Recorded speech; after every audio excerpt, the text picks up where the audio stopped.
What would you say makes Lilydale unique or different among other spiritual colonies? We live here. Yeah. We live here. We practice the religion here.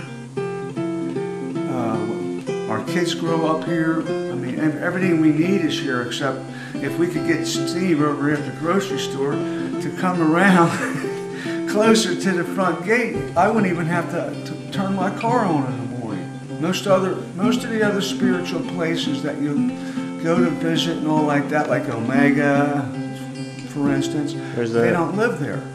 First Omega was in Rhinebeck, up in the upper Hudson Valley. I think they have 4 or 5 other places you can go now. Depends on what time of year it is, so the weather stays nice. And they became a whole lot more expensive to attend than we have. Since the dawn of the 20th century, the Lilydale Assembly has not yet hesitated to adopt the latest technologies and advertising strategies to integrate Lilydale into American culture and remain on the level with new generations of visitors.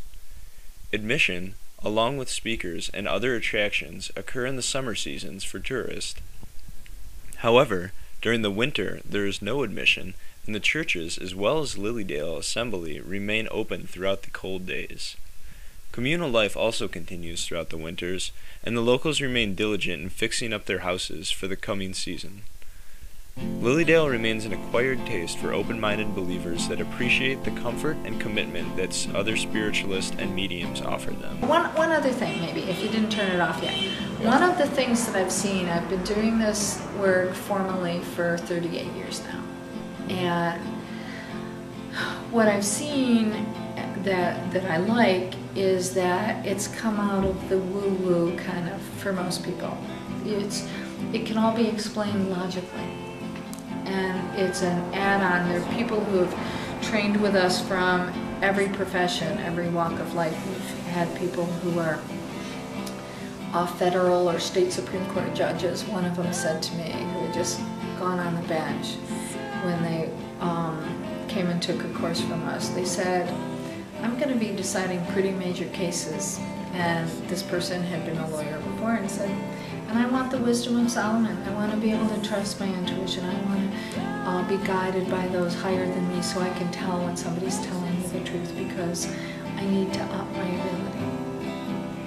How cool. Yeah, definitely. Especially in the court system or in the U.S. government, that's kind of nice to hear. And we have people who work at the borders who've come through because they want to be able to know the truth. People who are in police work and people who are doctors and nurses who use it all the time, surgeons who, this one particular surgeon who says that, he'll be able to look at somebody and tell what's wrong with them. And so instead of running just a battery of tests, he knows what tests to run, and it's bingo, it's bullseye every time. And somebody who is an endodontist who does this work, that's bone cutting, it's root canals, it's real serious stuff, and in between procedures, we'll do laying on of hands. And it's very rare that when the anesthesia wears off from those patients, that they have to take the pain meds, and that's the goal. We have people who teach school, who use their intuition to know how to best, prepare for students who have difficulties, whether it be learning or emotional stuff. And so it's not just about somebody coming for reading or about doing laying on of hands. It's when people use their God-given gifts out in the world, then the world's going to be a better place. And a rose by any other name is a rose, and wouldn't it be great to live in a society where people paid attention to that and can use that extra awareness that isn't always paid attention to. And that's how we can better things for our fellow human beings. So I just wanted to add that, because to me, mediumship is, or spiritualism, that gift to the world isn't about doing readings. It's about how each one of us uses the gifts of the Spirit to change the world.